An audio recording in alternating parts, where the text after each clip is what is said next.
Boa tarde, pessoal. Sejam bem-vindos ao nosso projeto Cidadania Transformadora. O Cidadania Transformadora é um projeto de estágio supervisionado, no qual eu, o Emerson Antônio, acadêmico do curso de segunda licenciatura em Filosofia, realizado pelo Centro Universitário Uninter, no polo aqui de Lucas do Rio Verde, estarei desenvolvendo com vocês.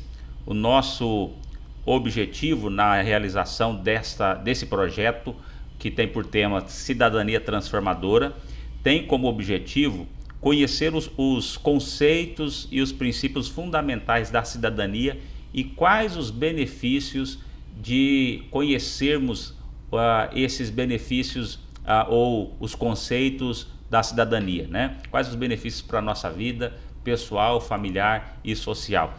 Nós queremos nesse tempo, através deste projeto, nesses próximos dias você vai receber aí algumas postagens no grupo do WhatsApp, onde você vai poder interagir e poder ser levado aí a uma reflexão, conhecer melhor como exercer a sua cidadania. Então vamos começar conceituando, entendendo o que vem a ser a cidadania, né? O que é a cidadania. E podemos entender a cidadania como a qualidade do cidadão de poder exercer o conjunto de direitos e liberdades políticas, socioeconômicas do seu país, estando este indivíduo sujeito aos deveres que lhe são impostos.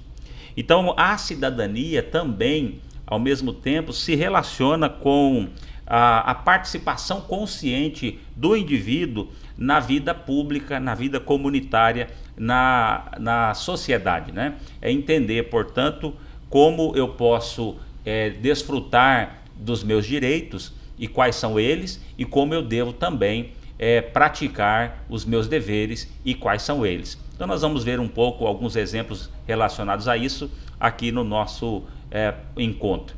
Quando nós olhamos para os documentos constitutivos da nossa nação, como é o caso da Constituição Federal de 1988, ela garante a todo brasileiro os mesmos direitos e deveres. Alguns exemplos desses direitos são descritos ali. Direitos, quais são eles? Saúde, segurança, educação, moradia, trabalho, lazer, previdência social, que é você poder ter a garantia, né, da sua aposentadoria, mas não só isso, também a sua assistência como trabalhador, como contribuinte, assistência quando você tiver algum impedimento, algum acidente de trabalho, coisa desse tipo, você ser amparado, né?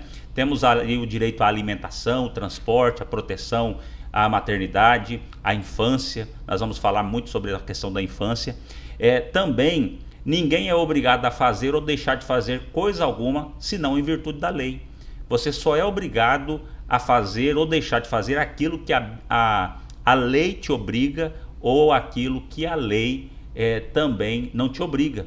Então você precisa conhecer os seus direitos em relação a isso. Olha só outro direito importante. Ninguém deve ser submetido à tortura, nem a tratamento desumano ou degradante.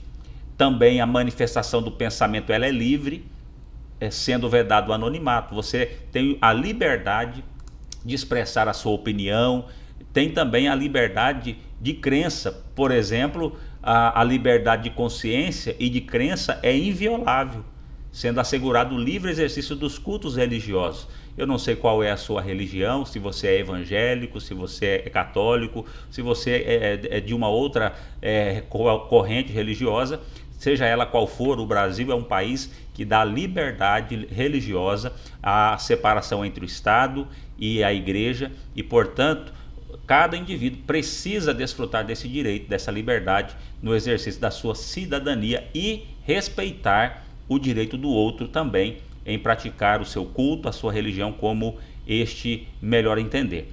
Então, quando falamos de direitos, nos vêm também os deveres, e todos nós temos deveres a cumprir. por exemplo, votar para escolher os governantes. Eu não posso ser alguém que ignora a vida política, a vida pública. Eu preciso me inteirar dos problemas da minha cidade, do meu bairro, da minha cidade, do meu estado e do meu país, para que eu participe do processo eleitoral, porque não votando será eleito de qualquer maneira um governante e irá governar sobre mim durante um longo período. Então eu preciso exercer com verdade, honestidade, integridade o meu voto, o direito de votar, de escolher os meus governantes, né?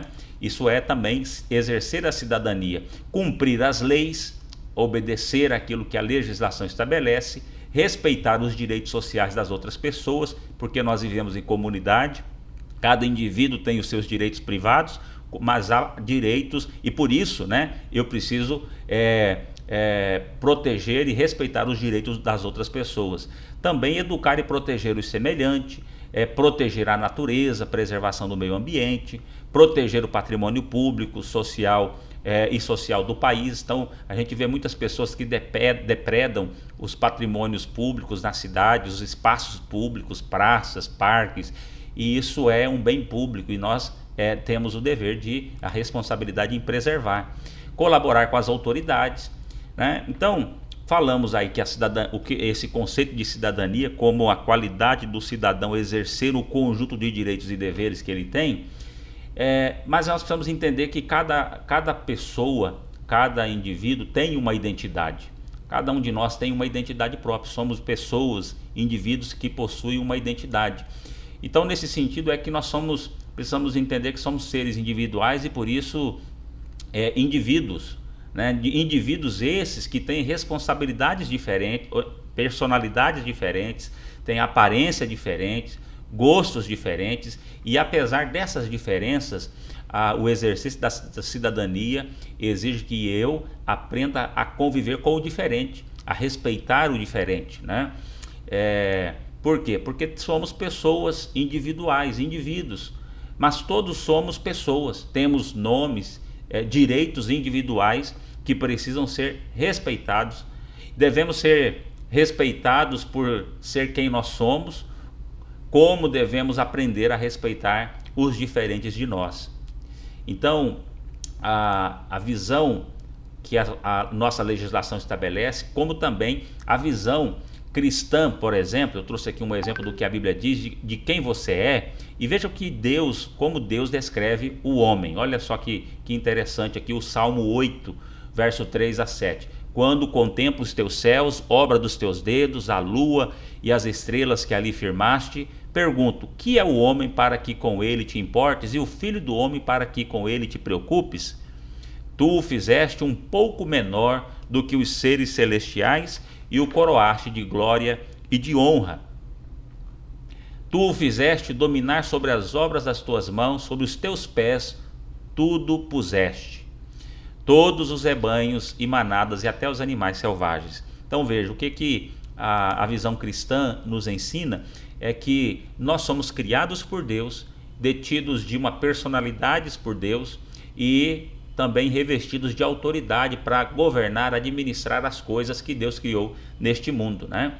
Então, meus queridos, nós precisamos assim compreender que, como cidadãos, precisamos conhecer os nossos direitos, deveres e entender que somos indivíduos que têm a sua personalidade, suas características próprias.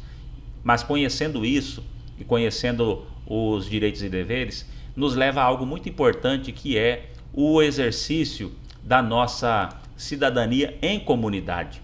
Porque eu sou indivíduo, tenho meus gostos, minhas preferências, mas vivemos numa sociedade. Você nasceu numa família, você não brotou da terra sozinho, você vive em comunidade, já na sua casa, desde a sua infância. Você vive num bairro, você tem vizinhos, você vive numa cidade. Você trabalha numa empresa não sozinho, mas com pessoas. Isso significa que você vive em comunidade. E por isso exercer cidadania exige de nós conhecer também os problemas da nossa comunidade, da nossa sociedade e trabalharmos para que eles sejam solucionados, né? Então você tem problemas no seu bairro, falta de infraestrutura, alguma situação que você vê que precisa ser solucionada, o exercício da cidadania dá a você o direito de cobrar que isso seja sanado e o dever também de fiscalizar tudo isso.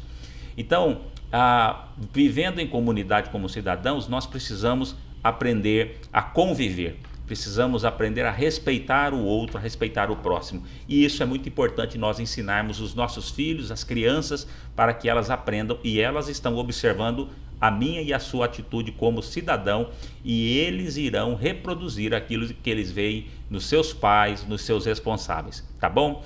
Então eu quero encerrar então esse nosso primeiro encontro, que foi um pouquinho mais extenso. Os próximos serão mais rápidos, mas eu quero também pedir que você veja aí as nossas atividades no grupo, interaja respondendo ali as questões que eu coloco, tá bom? Até o nosso próximo encontro. Muito obrigado.